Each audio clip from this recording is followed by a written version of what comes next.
క్యాబిన్మేట్ 24 hours study hall and work space mobile app download చేసుకుని ఇప్పుడే మీ cabin book చేసుకోండి.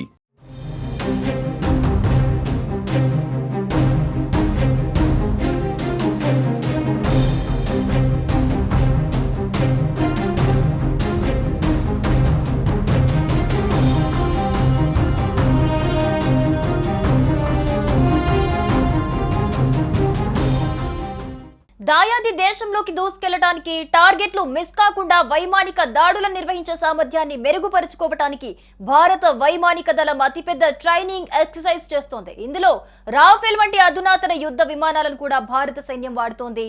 భారత్ పాకిస్తాన్ మధ్య ఉద్రిక్తతలు తారాస్థాయికి చేరుకోవడంతో ప్రపంచవ్యాప్తంగా ఆందోళన నెలకొంది. Saudi Arabia, UAE, Indonesia, Egypt వంటి దేశాలు భారతదేశ వైఖరికి మద్దతిచ్చే అవకాశం ఉంది. ఇక మరోపక్క పాక్ పై పగతో రగిలిపోతున్న బలూచిస్తాన్ రంగంలోకి దిగి 7 పాక్ సైనికులను హతం చేసింది. బలూచిస్తాన్ లో భారీ పేలుళ్లో 7 పాక్ సైనికులు హతమయ్యారు. రోడ్డు పక్కన బాంబు పేలటంతో వాహనంలో ప్రయాణిస్తున్న 7 పాక్ ఆర్మీ సిబ్బంది మరణించారు.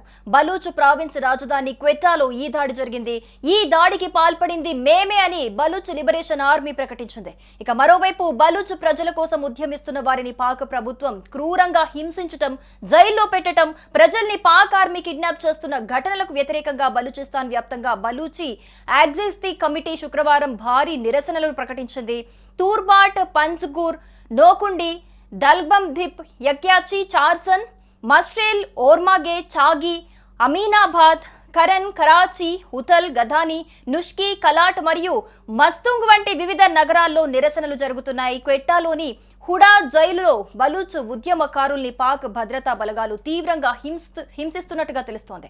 ఇక అరెస్ట్ అయిన వారిలో మహారంగ్ బలోచ్, బేబార్గ్ బలోచ్, గుల్జాది బలోచ్ మరియు బిబో బలోచ్ ఉన్నారు. ఇక మరోపక్క ఆఫ్ఘనిస్తాన్ కూడా భారత్ వైపు నిలబడే ఛాన్స్ ఉంది. ఆఫ్ఘనిస్తాన్, పాకిస్తాన్ మధ్య సంబంధాలు చాలా కాలంగా దెబ్బతినున్నాయి. ఆఫ్ఘనిస్తాన్ లో అభివృద్ధి ప్రాజెక్టుల్లో ఇండియా పెట్టుబడులు పెట్టింది. ఇది 2 దేశాల మధ్య సహకారాన్ని పెంచింది. అదే సమయంలో భారతదేశం ప్రతి క్లిష్ట సమయంలోనూ ఆఫ్ఘనిస్తాన్ కు అండగా నిలిచింది. కాబట్టి పాకిస్తాన్ కు ఆఫ్ఘనిస్తాన్ అస్సలు మద్దతు తెలిపే అవకాశమే లేదు.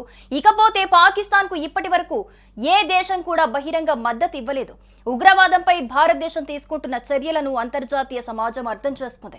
ఉగ్రవాదంపై పాకిస్తాన్ కఠిన చర్యలు తీసుకోవాలని డిమాండ్ చేస్తుంది. ఇది పాకిస్తాన్ దౌత్య సంస్థని బలహీనపరుస్తుంది. ఈసారి ఉగ్రవాదానికి వ్యతిరేకంగా ప్రపంచ మద్దతును కూడగట్టుకోవడంలో భారత్ విజయం సాధించిందని చెప్పుకోవచ్చు.